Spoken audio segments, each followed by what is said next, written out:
Mesdames, Messieurs, soyez les bienvenus. Les métaphores remplissent de multiples fonctions, bien souvent sans que nous en ayons conscience. L'une de ces fonctions, sans doute la plus élémentaire et en même temps la plus nécessaire, consiste à enrichir le vocabulaire d'une langue. Elles permettent de mettre un nom sur ceux qui, au départ, n'en a pas. Et lorsque les phénomènes sans nom relèvent de l'abstrait et de l'immatériel, étant des idées plutôt que de réalités tangibles, comme c'est presque toujours le cas pour les notions du droit, le recours à des termes qui, eux, ont une consistance matérielle devient alors particulièrement fréquent. À première vue, le candidat idéal pour représenter le rôle joué par la métaphore en tant que remède à la pauvreté du vocabulaire est le mot fructus, fruit en français. C'est un mot de la 4e déclinaison latine dont le génitif est fructus.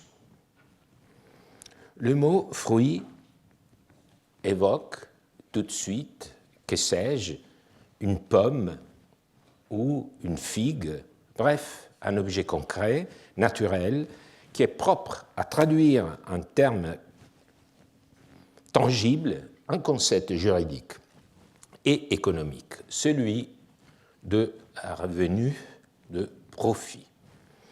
Mais sommes-nous sûrs qu'il s'agisse véritablement d'une métaphore ? Ce sera le long voyage que nous entreprenons cet après-midi, peut-être sans réponse certaine, mais suivre le mot « fruit » et son parcours nous permettra, je l'espère, d'explorer les profondeurs de la production du langage, ce qui nous importe. Prenons pour point de départ le temps présent, voyons comment le Code civil parle des fruits. L'usufruitier a le droit de jouir de toute espèce de fruits, soit naturels, soit industriels, soit civils, que peut produire l'objet dont il a l'usufruit. Alors, comme vous voyez, les dispositions que je m'apprête à commenter s'inscrivent dans le régime de l'usufruit, c'est-à-dire le droit réel qui confère à l'usufruitier, au titulaire de ce droit même, la jouissance d'un bien appartenant à autrui et surtout lui attribue la faculté d'en percevoir les fruits, sans en altérer la substance, dit la définition d'usufruit. Sans en altérer la substance, c'est presque un propos ontologique qui est tiré directement du droit romain et qui signifie que la chose elle-même doit être conservée intacte et donc restituée au nu propriétaire. Donc il y a le couple nu propriétaire-usufruitier à la fin de l'usufruit. D'où la nécessité de définir précisément, étant donné que le contenu du droit de l'usufruitier est celui de pouvoir profiter des fruits de l'objet dont il a l'usufruit, d'où la nécessité de définir justement qu'est-ce qu'on comprend, qu'est-ce qu'on considère comme fruit. Alors, le premier article les énumère, et ensuite viennent, selon un procédé typique des juristes, d'abord l'énumération, ensuite les définitions. Alors, commençons. Les fruits naturels sont ceux qui sont le produit spontané de la terre. Le produit et les croix des animaux sont aussi des fruits naturels. Les fruits industriels d'un fond sont ceux qu'on obtient par la culture. Les fruits civils sont les loyers des maisons, les intérêts des sommes exigibles, les arrérages des rentes. Alors, à la lecture de ces articles du Code, on a l'impression d'un mouvement, presque dans l'englissement métaphorique accompli par le législateur. Le point de départ, ce sont les fruits naturels, voire les fruits spontanés de la terre. L'adjectif spontané est crucial parce qu'il implique que la terre a une volonté de production.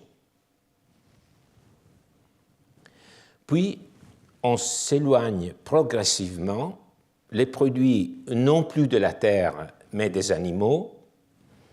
Ensuite, encore, les produits de la terre qui requièrent néanmoins une intervention humaine. Il s'agit des fruits dits industriels, justement car ils exigent le travail industrieux des hommes. Donc ici, industrie, c'est un mot, disons, qui relève encore du Code civil de 1804, donc c'est vraiment au sens latin du travail industrieux de l'homme, qui prend ici également le nom bienveillant de culture.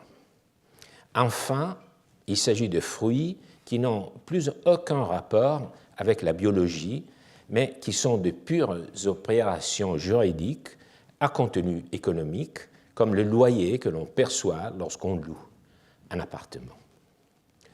On dirait donc que le législateur a présent à l'esprit un noyau, en sens propre et initial, constitué par le fruit, au sens naturel le plus pur, qu'un produit généré spontanément par la terre et qui transfère, le législateur transfère ensuite cette appellation à des phénomènes de plus en plus éloignés de ce sens qu'il considère ce sens comme originaire. Ces articles semblent donc dessiner presque une trajectoire allant du langage propre au langage métaphorique. Le langage du législateur de 1804 est encore le nôtre aujourd'hui. En effet, ces articles n'ont pas changé, les mots restent presque identiques, à peine modifiés, alors que tout l'univers des choses autour de ces mots s'est profondément transformé. Même les pratiques agricoles ont évolué ou situées, par exemple, dans les catégories dressées par le Code de 1804, l'agriculture hydroponique, lorsque les fruits naissent dans une serre sous le contrôle d'un robot. Et pourtant, dès lors que nous avons à nous référer au Code civil, nous devons encore nous confronter à ces mêmes mots restés inchangés. 1804 vous paraît-il lointain dans les temps et cette continuité des langages juridiques étonnant, mais ces mots viennent de bien plus loin encore. Ils sont employés par les juristes et les législateurs depuis l'Antiquité romaine. Comme je le dirai dans un instant, ils remontent même aux plus anciens monuments, témoignages, attestations du système juridique romain, c'est-à-dire la loi des 12 tables de 451-450 avant Jésus-Christ, soit exactement 2254 ans avant le Code civil de Napoléon. Un tel recul temporel, une telle continuité ne peuvent manquer d'impressionner. La question se déplace alors et recule, elle aussi, de 2254 ans, et devient dès lors celle de savoir si ces termes apparaissent déjà comme une métaphore dans les 12 tables. Donc vous voyez, parfois, la loi des 12 tables, et souvent la loi des 12 tables, est un point de repère du point de vue lexical pour comprendre l'histoire des mots. Donc ce n'est pas seulement très important pour un regard juridique, mais notamment comme source première d'attestation de mots qui ensuite ont eu une longue histoire.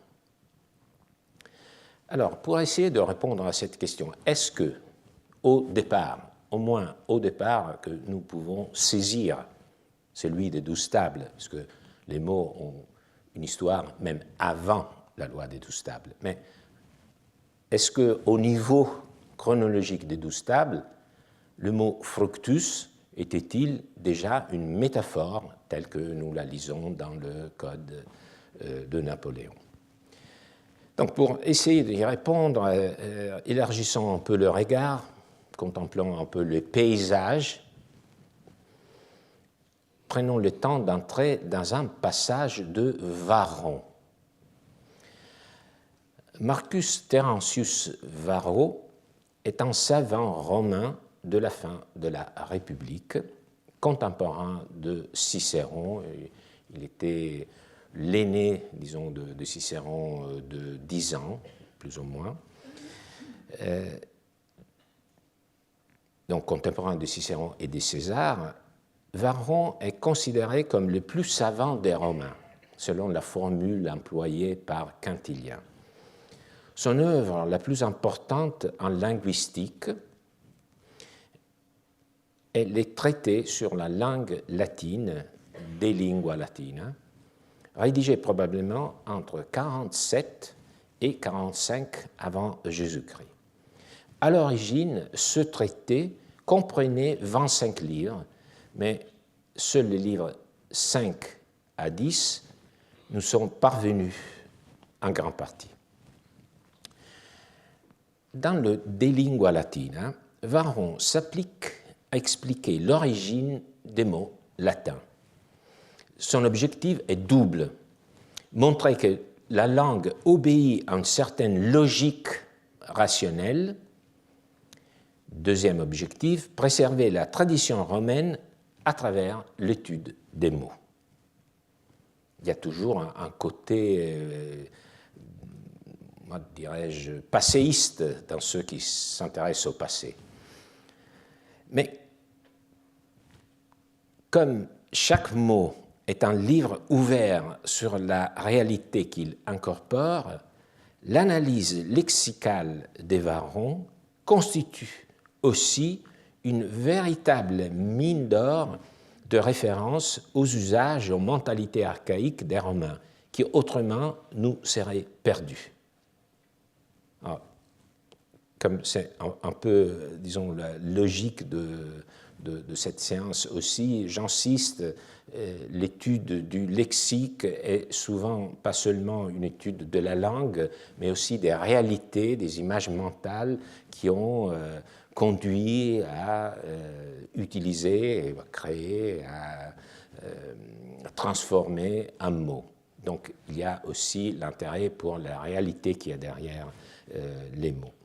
Mais quant à Varron lui-même, recueillir le passé de Rome était une manière de défendre sa civilisation et de la faire survivre pendant la crise qui l'ébranlait. Donc il était contemporain de Cicéron, de César. Il a eu aussi des moments vraiment très dangereux dans les événements qui ont ébranlé la République et qui ont amené jusqu'au Principat d'Auguste. La méthode de Varron est en partie étymologique. Je ne sais pas quel rapport vous avez avec l'étymologie, je ne veux pas vous poser des questions intimes, mais quand même, moi, je trouve l'étymologie, c'est l'une des pratiques les plus saines, les plus passionnantes qui existent. Donc, sa méthode était en partie étymologique, ses explications sont souvent acceptées par les glottologues aujourd'hui, donc ce n'est pas seulement disons, des efforts un peu vains. Souvent, il donne la bonne piste aussi pour les linguistes d'aujourd'hui. Et pourtant, sa méthode est aussi parfois parétymologique. Parétymologique. Ce n'est pas de l'étymologie, c'est un semblant d'étymologie, ce qui est beaucoup plus intéressant si on est conscient de faire de la parétymologie. Il n'y a rien de plus rébarbatif de ceux qui essayent de faire de l'étymologie, mais qui, sans le savoir, font de la parétymologie. En revanche, ceux qui font consciemment de la parétymologie sont mes préférés. Donc, Varron propose des rapprochements qui ne sont pas scientifiquement exacts selon la linguistique moderne, mais qui reposent sur de ressemblances sonores ou sur des associations d'idées. Donc c'est ça la méthode, association d'idées, disons un peu le goût musical, il perçoit dans les mots d'autres mots qui effectivement ne sont pas enracinés dans les mots qu'il est en train d'étudier, mais ça lui permet de faire des liens et d'expliquer la signification du mot.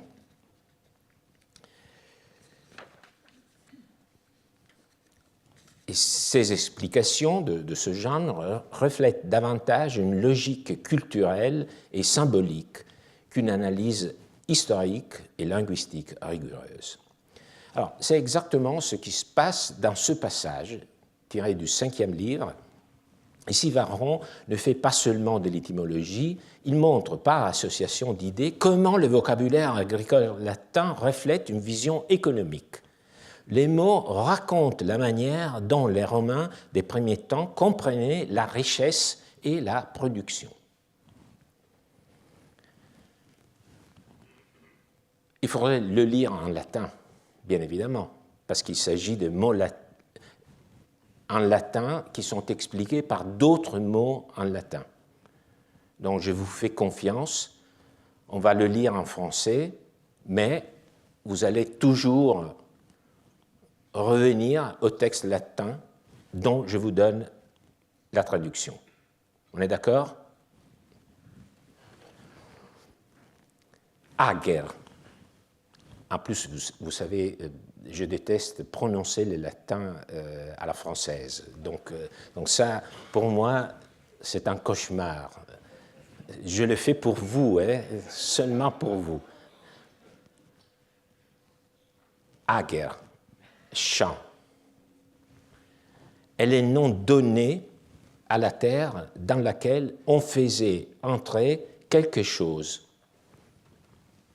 Ager, selon Varron, vient de agere.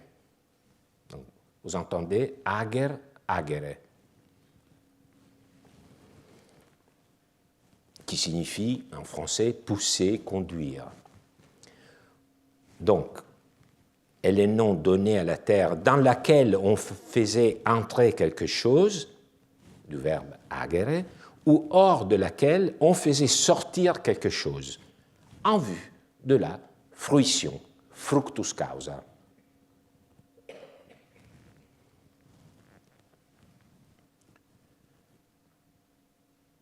Le champ, ager, parce qu'il semblait être le fondement, fundamentum.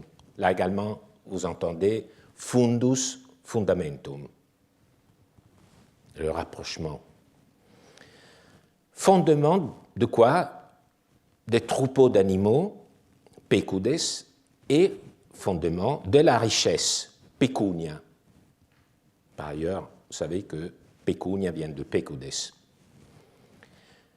Donc, le champ, étant le fondement de la richesse, fut appelé fundus, fond de terre. Ou bien il a été appelé fond de terre, fundus, parce qu'il fundit, c'est-à-dire répand, du verbe fundere, répand. il repent chaque année beaucoup de choses. Donc, rapprochement entre fundus et d'une part fondement, de l'autre part fundere, produire. Seges, moisson, vient de satus, semai, c'est-à-dire semen, sémence, semens, sémence. Donc, d'abord, seges, c'est moisson, parce que cela vient de la semai, seges, semai. Mais semen, sémence, je ne vais pas vous expliquer pourquoi, parce que c'est génial, mais on va le voir dans quelques instants. Semen, sémence, est ainsi appelé, parce que ce n'est pas entièrement ce qui provient d'elle. Semen, parce que ce n'est pas entièrement ce qui provient d'elle. Ce que les segetes, champs de blé, ferunt, c'est-à-dire portent, ce sont les fruges, produits des champs. Donc, segetes portent, ferunt, et fruges. Donc, vous voyez, il fait le rapprochement du mot fruges avec ferre, avec le verbe ferre, porter. Donc, les segetes, les moissons, les champs de blé, portent les produits des champs. Du verbe fruit, fruor, c'est-à-dire jouir, vient fructus, fruit. C'est notre mot. Du verbe fruor vient fructus, fruit. Et je vous le dis tout de suite, c'est parfaitement exact. De spes, espérance, viennent les spicae, épis, ça c'est merveilleux. Les prédia, domaines, sont ainsi nommés comme aussi les prédes, les garants. Encore une fois, vous entendez prédia, sont les champs, c'est un autre nom pour champ, ager, sont ainsi nommés comme aussi les prédes, c'est-à-dire les garants. Tous les deux viennent de prestare, du verbe prestare, fournir un garantie. Parce que ceux-ci, c'est-à-dire les domaines, les prédia, lorsqu'ils sont donnés un gage aux autorités publiques, prestant, prêtent, garantissent la bonne foi de la partie dans l'affaire. Alors, ce n'est pas simple, cela semble une série d'énigmes ou en non-sens, mais comme j'ai déjà fait, je vous conseille de vous laisser aller à la bizarrerie, à l'inventivité, presque au surréalisme de Varron. Laissez-vous aller et vous verrez à quel point ces explications vous paraîtront lumineuses. Alors, tout commence dans cette page, parce que vous avez bien vu qu'il s'agit d'un champ sémantique, c'est-à-dire ce ne sont pas des mots qui ne sont pas reliés l'un avec l'autre. Alors, donc, tout commence justement du champ ager, qui, selon Varron, tire son nom du travail, plus précisément de ce qu'on y fait entrer. On peut penser au bœuf qu'on fait entrer dans le champ pour le labourer, et aussi de ceux qu'on en fait sortir, c'est-à-dire les produits qu'on fait sortir du champ. La définition de Varron se renferme notamment sur la référence au fructus pour la fruition, fructus causa, c'est-à-dire que ce va-et-vient, on introduit quelque chose et on en retire quelque chose d'autre, est fait toujours en vue de la fruition, c'est-à-dire de l'exploitation. Je vais répéter ce mot fruition, même si je sais que c'est peu utilisé en français, parce que c'est un calque sur le mot fructus. Alors, comme je l'ai déjà dit, ce va-et-vient, Varron l'imagine à partir de la consonance du mot ager avec le verbe agere, pousser, conduire. Alors, voici un bas-relief de la fin du 1er siècle avant Jésus-Christ, ou du milieu du 1er siècle suivant, à marbre, qui correspond, à mon sens, un peu à l'image mentale que Varron avait à l'esprit lorsqu'il proposait son explication axée sur le fait de faire sortir les fruits du champ, disons la deuxième partie de son explication. Alors ici, un bouvier fait avancer une vache portant des produits de l'agriculture et de l'élevage. En arrière-plan, évidemment, un sanctuaire. C'est l'un des bas-reliefs que je trouve les plus éblouissants de l'Antiquité romaine et qui est conservé à la Glyptothèque de Munich.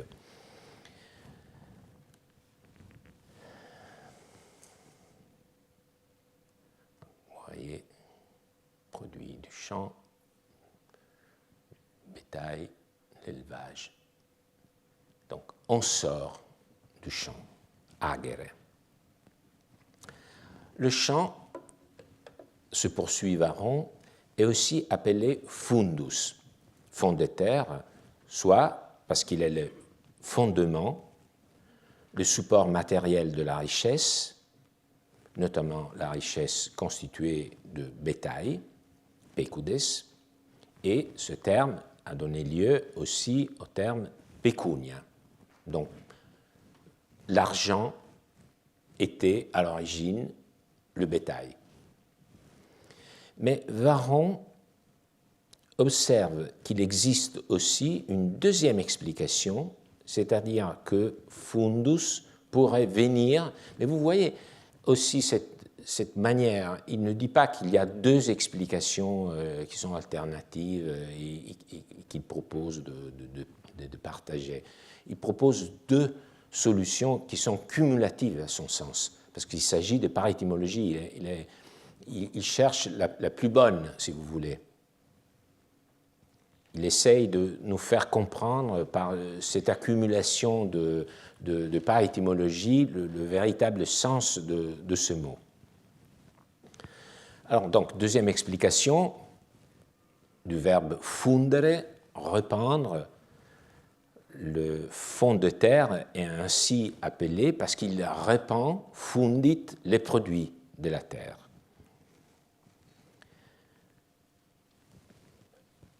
Dans la mesure où il est question dans cette page de la production agricole, il n'est guère étonnant que Varron s'attache désormais dans la suite aux produits eux-mêmes. Il commence par la vigne, le vignoble, dans un passage que je n'ai pas relaté ni commenté, puis aborde la moisson, les segetes au pluriel, singulier seges. À l'origine, ce terme segetes désignait la portion du champ qui avait été semée. Ensuite, par un glissement métonymique de la cause à l'effet, il a pris le sens de récolte ou de moisson. Et selon Varron, segetes, moisson, vient de satus, semai. Satus, à son tour, est lié à sémence, semen. Et comme je vous l'avais dit, c'est ici que Varron montre toute son habileté acrobatique dans l'interprétation, car il explique le mot semen comme s'il contenait le mot sémi. Alors, on relit sa définition.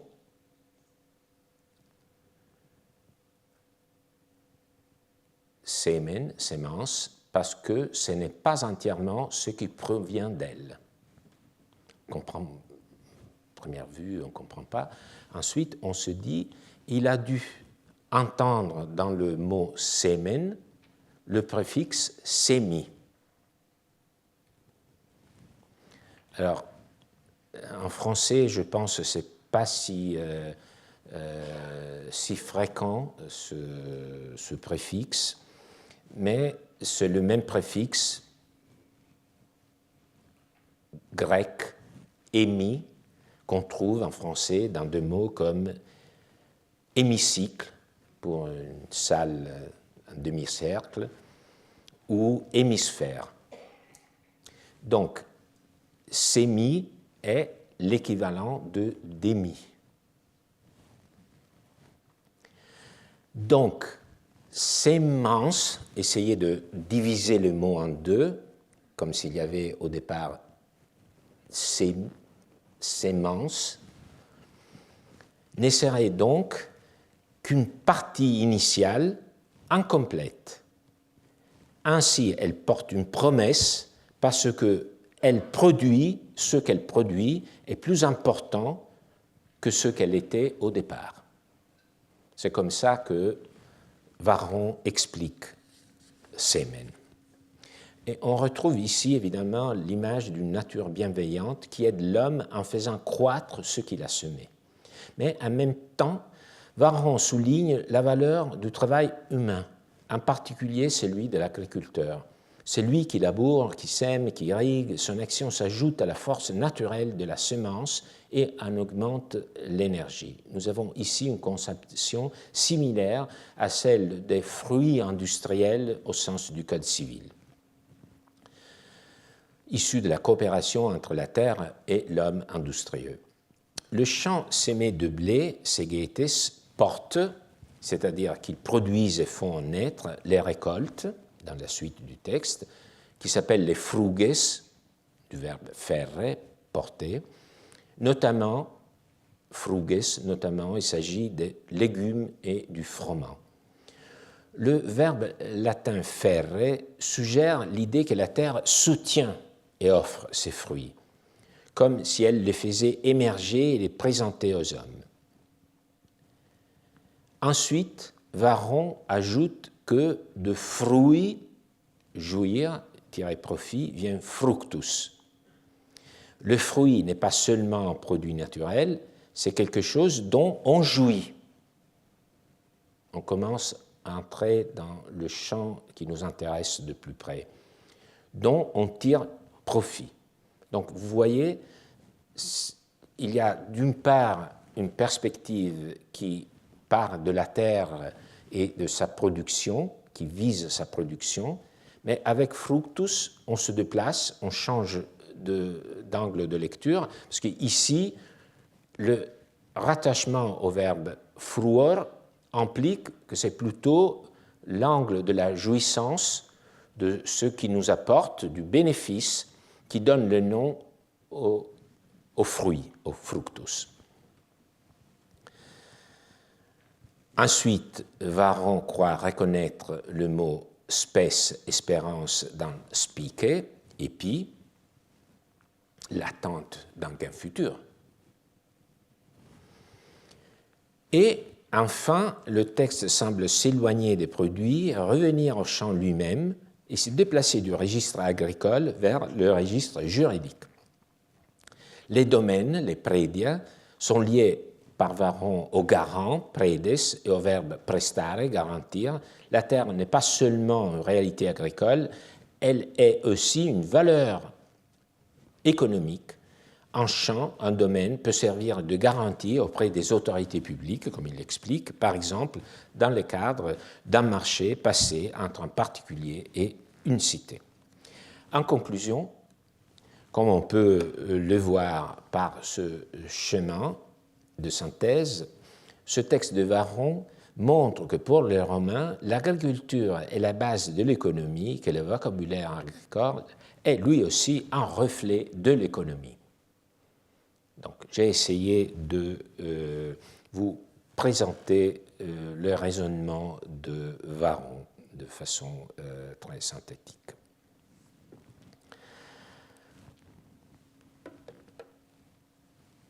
Ce relief a été trouvé à Ostie. Il s'agit d'un comptoir de vente qui est composé de 3 cages. 2 lièvres sont visibles dans la cage à droite. Les autres cages contiennent de la volaille. Sur le dessus des cages se trouvent 2 singes.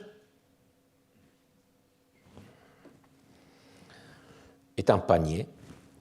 Le panier contient probablement des escargots.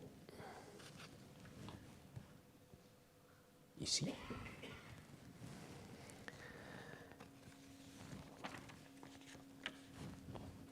Cette femme qui est au comptoir donne un objet, un fruit, qui provient de l'un des deux plateaux à un client masculin, barbu. C'était les hommes qui allaient faire les courses. Au-dessus du client, vous voyez de la volaille, des oies qui sont suspendues en support, et plus à gauche, des hommes discutent des produits. Celui de gauche tient un animal, un lièvre, probablement un petit cochon, dans sa main droite. C'est de ça que Varron nous parle dans cette page. Alors, avec Varron, nous sommes au 1er siècle avant Jésus-Christ.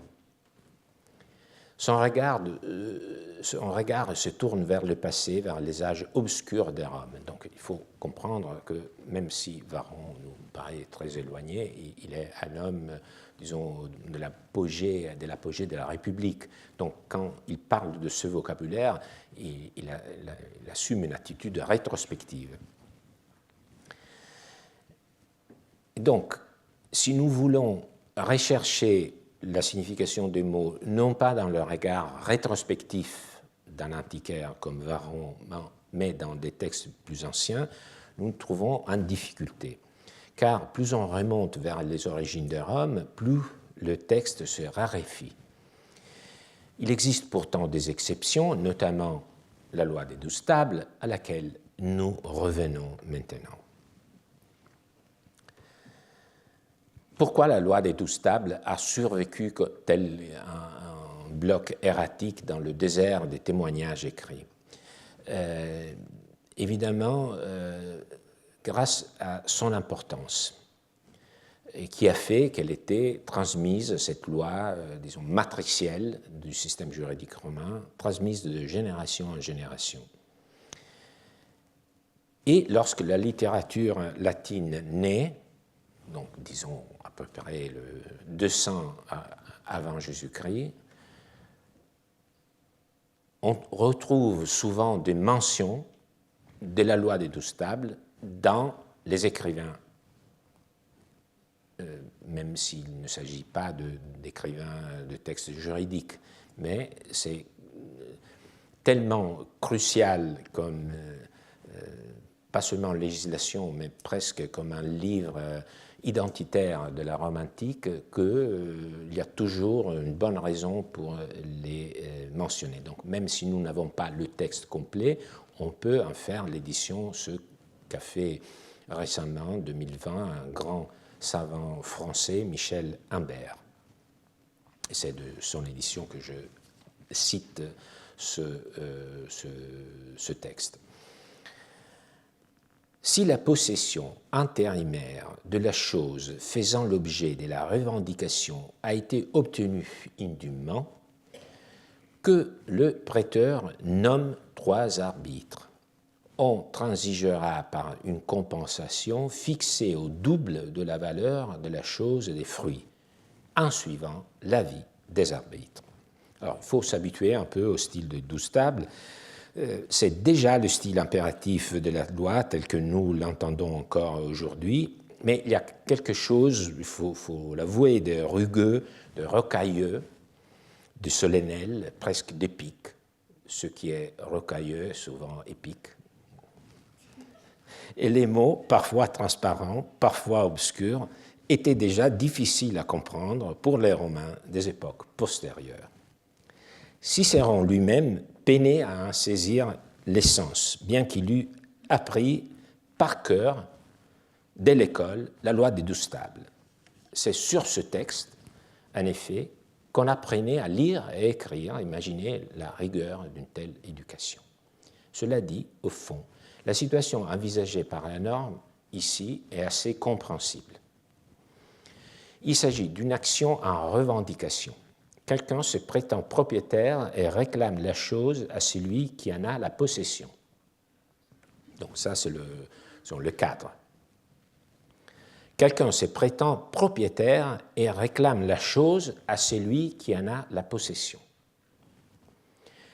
Dans ce type de procès, le prêteur, c'est-à-dire le magistrat qui administre la justice, attribue d'abord provisoirement, avant le jugement, qui est par ailleurs confié à un juge tiers, il attribue, le prêteur, d'abord provisoirement la possession de la chose litigieuse à l'une des parties jusqu'au jugement. La chose en litige s'appelle vindicia, ou au pluriel vindice.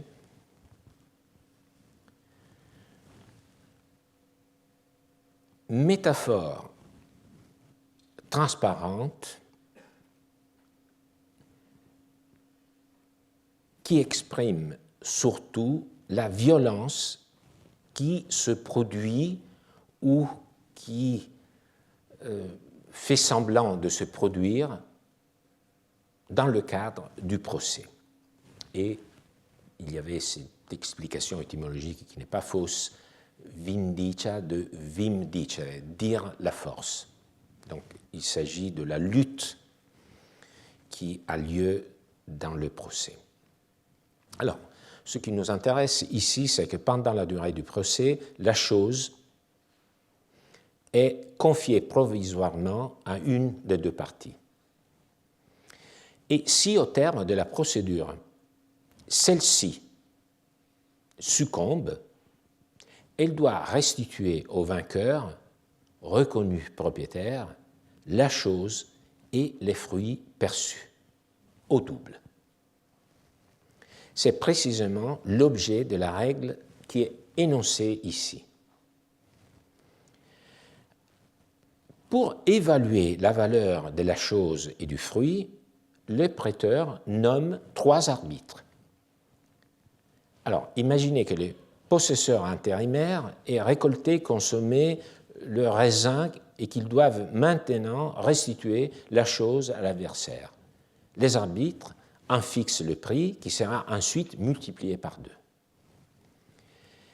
Mais que signifie ici fructus dans la loi des 12 tables?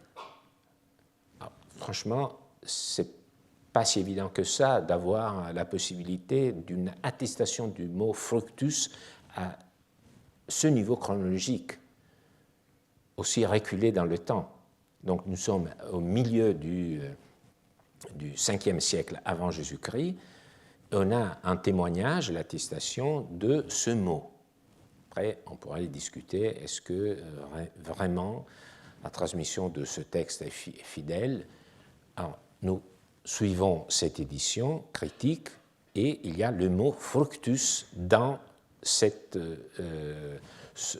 norme de la loi de 12 tables du 5e siècle avant Jésus-Christ. Donc, notre question, cette attestation, nous amène à nous questionner sur la signification originaire, à ce moment-là, du mot fructus. Comment comprendre? On n'a pas beaucoup d'éléments ici. Mais d'abord, nous avons le cadre juridique, donc il faut entrer un peu, nous avons essayé d'entrer dans le mouvement, dans la fantaisie de Varron du point de vue lexical, essayons d'entrer maintenant dans le jeu juridique. Placez-vous donc du côté des arbitres. Que doivent-ils évaluer? Les fruits naturels seulement? Alors, si on adopte ce point de vue juridique, celui des rapports entre les deux parties, celui de la justice en somme, on voit bien que les arbitres ne peuvent guère se limiter à prendre en compte les seuls produits de la terre. Il devait apprécier l'ensemble du préjudice économique résultant de la privation de l'exploitation pendant la possession intérimaire, la durée du procès. Comment la justice pourrait-elle admettre que la partie déboutée, puisqu'elle n'en avait pas le droit pour elle, garde l'argent qu'elle a perçu, par exemple, en louant le champ entier? Peut-on alors soutenir que Fructus exclut un tel profit? Je ne le crois pas. Et cette conclusion se trouve confirmée si l'on prend un autre angle d'analyse, le point de vue lexical cette fois-ci. Car d'autres dispositions de la loi des 12 tables mobilisent en effet des termes du même champ sémantique, contribuant ainsi à préciser par ricochet le sens du fructus. D'abord, la loi parle de frux, c'est un terme que nous avons déjà rencontré dans Cicéron, vous vous souvenez, les segetes portent les fruges, porter, faire. Fruges signifie la récolte.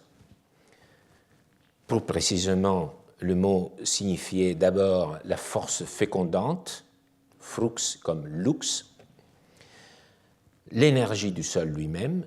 Les termes en est venu ensuite à désigner le produit de cette force, notamment les céréales et les légumes. On trouve dans la loi des 12 tables aussi le mot glans, le gland de chêne, puis tout fruit d'un arbre.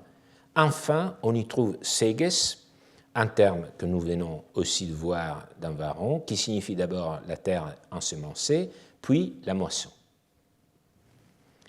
Or, si l'on met ensemble fructus, fruges, glans et segetes, on voit que fructus est le terme le plus large. Les autres désignent des espèces particulières, céréales, légumes, fruits des arbres, moissons.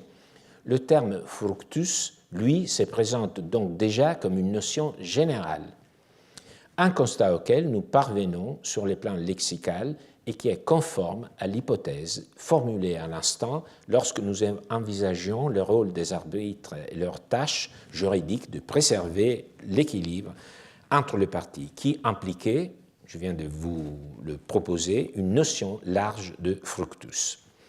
Alors, cela n'a rien d'étonnant, car le mot, nous l'avons appris de Varron, vient du verbe fruor, dont il est participe passé et qui signifie jouir de quelque chose. Donc fructus vient du verbe jouir, profiter de quelque chose. À moins, je le souligne, qu'un développement sémantique encore plus ancien que celui qui nous semble découler de l'étymologie nous échappe, fructus donc à l'origine désigne la jouissance, le fait de tirer profit de quelque chose, en sens très large. Il faut se dépouiller de l'idée de fructus, de l'équivalence entre fructus et fruit.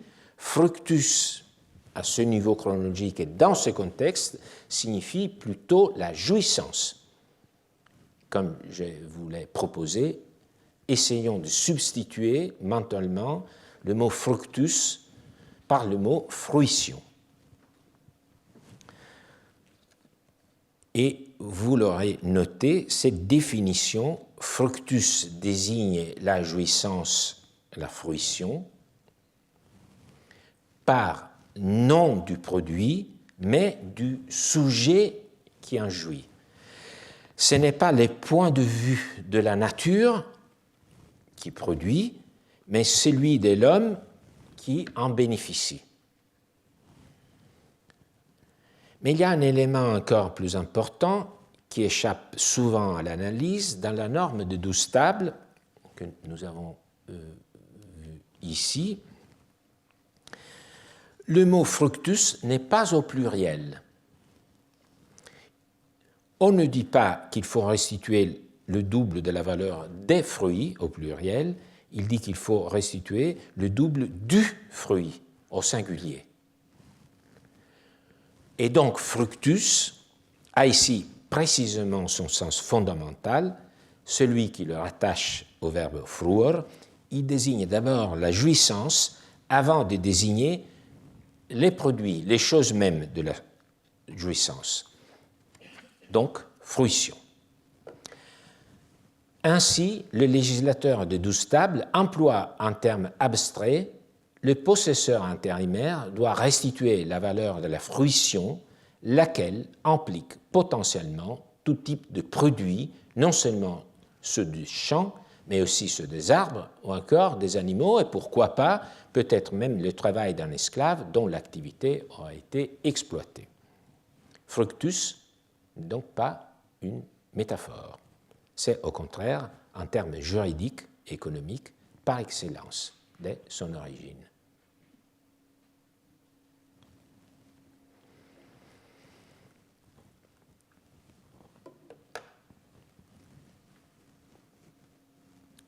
Nous savons, d'après diverses sources, qu'au cours du IIe siècle avant Jésus-Christ, une controverse avait divisé les juristes les plus importants de l'époque. Manius Manilius, consul en 149 avant Jésus-Christ, Marcus Iunius Brutus, préteur en 142, Publius Mucius Scaevola, consul en 133 avant Jésus-Christ. C'était une époque de pionniers. On considère qu'il s'agit des 3 juristes qui ont, citation, posé les fondements de la littérature juridique. Parmi les différentes versions de cette controverse qui nous sont parvenues, prenons celle de Gaius, un juriste que j'admire pour sa limpidité et qui écrit 3 siècles plus tard, au IIe siècle après Jésus-Christ. L'enfant d'une esclave n'entre pas dans le fructus, dans la fruition. Il appartient donc au propriétaire. En effet, paraissait absurde qu'un être humain fût compris dans la fruition, puisque la nature a destiné tous les fruits au profit des hommes. Alors, tout d'abord, vous l'aurez sans doute remarqué, Gaius, en rapportant la controverse qui avait opposé les 3 grands juristes du IIe siècle avant Jésus-Christ, emploie lui aussi fructus au singulier. C'est une remarque très simple, mais qu'on ne fait jamais. Il ne dit pas, comme on pourrait s'y attendre, comme tout le monde traduit, parce que c'est l'attente, vous voyez, que le récit est toujours dans l'oreille qui l'accueille.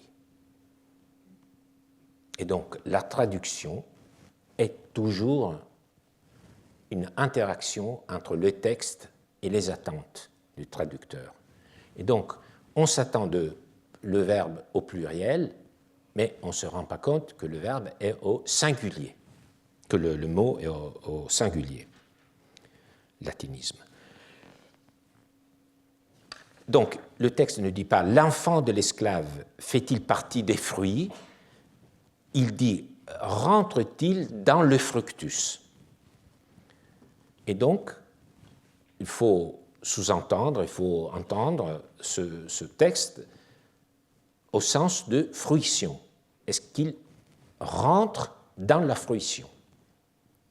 Alors, reprenons d'abord, pour mieux comprendre la controverse, le contexte juridique. L'usufruit, on l'a déjà dit, le droit d'user d'une chose et d'en jouir, c'est-à-dire d'en percevoir les fruits.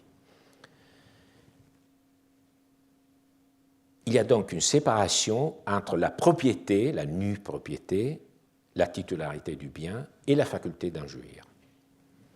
Et vous savez très bien qu'aujourd'hui encore, l'institution existe. On la rencontre par exemple en matière immobilière avec ce que l'on appelle le viager. On vend l'immeuble, mais on conserve le droit de l'habiter, d'en jouir jusqu'à sa mort. Bon, ce n'est pas exactement l'usufruit, mais donc c'est une institution parallèle qui vous donne l'idée de la centralité de cette institution dans le système juridique et même dans l'exploitation économique du bien. Imaginons qu'à Rome, un usufruit porte sur un champ, sur un ager, ou sur un fundus, ou sur un predium. Bon, tous les mots qu'on a vus dans Varron. Ou sur une brebis. Alors, donc, usufruit sur un champ ou sur une brebis. Alors, donc, on a une personne qui est propriétaire du champ ou du brebis, il y a une personne qui est usufruitière de même objet. Le champ donne une moisson, la brebis un agneau. À qui appartient-il? Au nu propriétaire ou à l'usufruitier? Vous avez tous compris, la logique même de l'usufruit conduit à les accorder à l'usufruitier, titulaire du fructus, de la fruition, de la jouissance, faculté de percevoir les produits du bien. Imaginons maintenant qu'un droit d'usufruit soit constitué cette fois-ci sur une esclave. Et là, c'était le cas à Rome. Une personne est nue propriétaire, une autre en est usufruitière. Supposons que l'esclave mette au monde un enfant. Même question, à qui appartient cet enfant? Au propriétaire de l'esclave, ou bien, puisqu'il existe un droit d'usufruit sur cet esclave, à l'usufruitier, comme c'est le cas, nous venons de le voir, pour la moisson et l'agneau.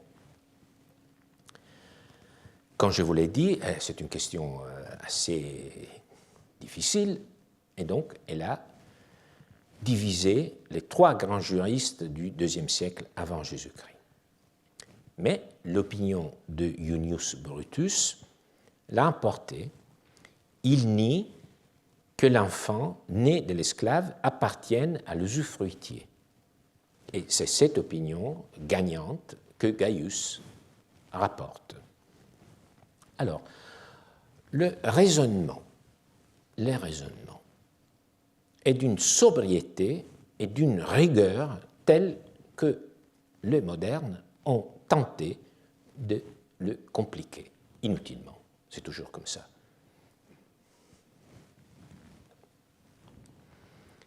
Alors, Brutus, mais aussi Gaius, qui relate son opinion, part d'une promesse. La nature a procuré tous les fruits dans l'intérêt de l'homme. Vous voyez ici, il paraissait absurde qu'un être humain fût compris dans le fructus, puisque la nature a destiné tous les fruits au profit des hommes. Est-ce que c'est un propos que Gaius ou Brutus lui-même avait envisagé et conçu? Pas du tout, c'est une proposition, un propos, disons, je dirais même une base de la philosophie stoïcienne, donc la philosophie grecque, notamment des stoïciens, notamment de Chrysippe, que nous connaissons par plusieurs sources. L'une des plus intéressantes est La nature des dieux, dont je vous ai parlé lors de mon cours sur le droit de la nature. Avant tout, l'univers lui-même a été fait pour les dieux et pour les hommes. Mundus, c'est vraiment l'univers, tout ce qui existe, lui-même a été fait pour les dieux, pour les hommes, et toutes les choses qu'il contient ont été préparées et créées pour les fructus des hommes. Donc vous voyez que c'est le même propos. À partir de là, Brutus tire une conclusion simple: si tout fruit est tel parce qu'il est destiné au bénéfice de l'homme, alors l'homme ne peut pas être inclus dans ceux dont l'homme jouit. Cela peut sembler paradoxal si on pense à l'esclavage en général, mais ici, il ne s'agit pas d'un discours général, global sur l'esclavage. Les juristes cherchent à répondre à une question précise concernant le conflit d'intérêts entre nus propriétaires et usufruitiers. Seul destin qu'ils ne conçoivent pas, c'est que l'enfant né soit libre. Ça, c'est le sous-entendu. Donc la question, c'est à qui cet enfant doit être attribué.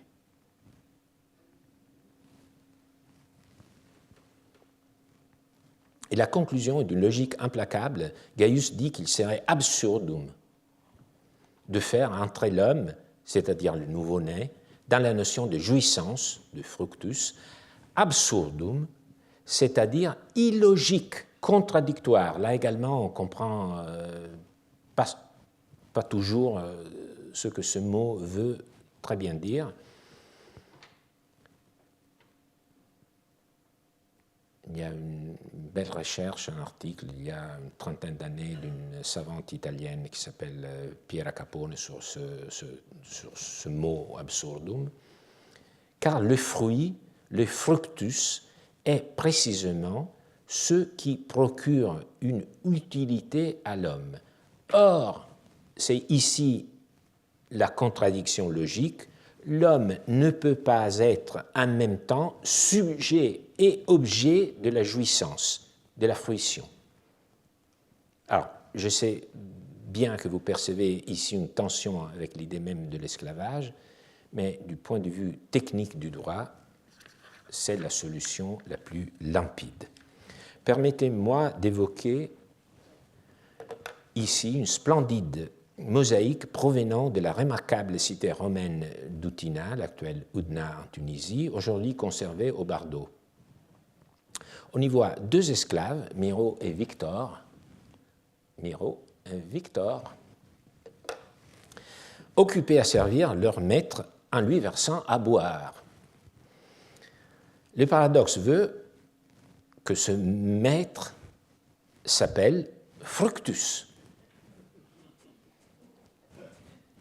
Fructus est un cognomen, c'est-à-dire le troisième élément du nom romain, un surnom qui suggère, à l'évidence, quelqu'un capable de tirer profit de ses biens. C'est le... comment dirais-je, c'est le champion de la fruition. C'est bien l'image que j'ai souhaité, l'image mentale que j'ai souhaité vous proposer dans mon cours, dans cette séance. Ce renversement de perspective, c'est l'homme qui tire profit et qui détermine ce qui est tenu pour fruit.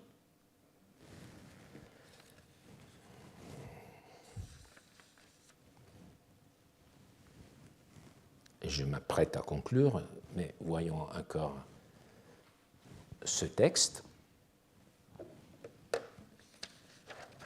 Le fruit d'un esclave consiste dans son travail et, réciproquement, le travail relève de la fruition de l'homme. De même que pour les autres biens, la fruition s'entend après déduction des dépenses nécessaires, il en va ainsi du travail des esclaves. L'esclave n'est pas lui-même l'objet des fruitions, ce dont jouit l'usufruitier d'un esclave, ce sont ses prestations, ses journées de travail. Et comment évaluer ces journées de travail? Imaginez-vous arbitre au temps de 12 tables, il faut calculer la valeur des prestations de l'esclave après déduction des dépenses nécessaires à son entretien, nourriture, vêtements, etc. Et c'est ici que le lien entre fructus et profit apparaît avec netteté. Le fructus devient ce qui reste. Deux écarts se dessinent alors par rapport à l'idée naturelle de fruit en tant que produit de la terre. D'abord, fructus ne désigne pas seulement la chose produite, la pomme ou le blé, mais la jouissance elle-même. En outre, un second pas est franchi, le fruit est envisagé d'un point de vue économique, il est le résidu après les charges, les fruits et les profits. C'est un point d'arrivée aussi de notre cours, que l'on voit clairement chez Gaius et déjà chez certains juristes plus précédents, mais qui, à mes yeux, est contenu dès l'origine dans la norme des 12 tables, dans la tâche confiée aux arbitres d'évaluer les fructus. Donc, terminons avec ce texte. Ici, la dénaturalisation est complète. Des vêtements ne sont ni la terre, ni un animal qui donne du lait, ni un homme capable de travailler. voyez, s'il revendique des vêtements ou une coupe, est-ce qu'un vêtement ou une coupe produit quelque chose? Oui. La fruition doit inclure les loyers que l'on aurait pu en tirer en les louant. Ce sont des biens artificiels, inanimés, et pourtant ils peuvent être considérés comme producteurs de fruits s'ils produisent un revenu, par exemple sous forme de loyer, un avantage né d'une opération purement juridique. Donc il s'agit de biens inanimés et en même temps fructueux. Vous aurez remarqué que ce passage, et quand je dis vous aurez remarqué, je sais que vous l'avez fait, parce que maintenant vous êtes familier avec les textes de droit romain, et c'est ma fierté. Vous aurez remarqué que ce passage provient du commentaire de Gaius aux 12 tables. Les 12 tables remontent à 6 siècles avant lui, mais Gaius leur attribue déjà cette signification, au moins en mon sens. Le fruit réside dans la jouissance, c'est-à-dire dans le profit, dans tout avantage qu'une personne peut tirer de quelque chose. Paradoxalement, c'est notre législateur moderne qui a en revanche accentué la métaphore du fruit naturel. Pour les Romains, au contraire, le fructus, issu du verbe fruere, étaient tous ceux qui procurent une utilité à l'homme. Et donc, explorer les vocabulaires comme explorer les droits met au jour une même évidence, jusqu'à dans la définition de la nature, c'est toujours le regard d'humain qui structure les sens. Et l'histoire en révèle la portée en nous renvoyant à nous-mêmes. Merci beaucoup.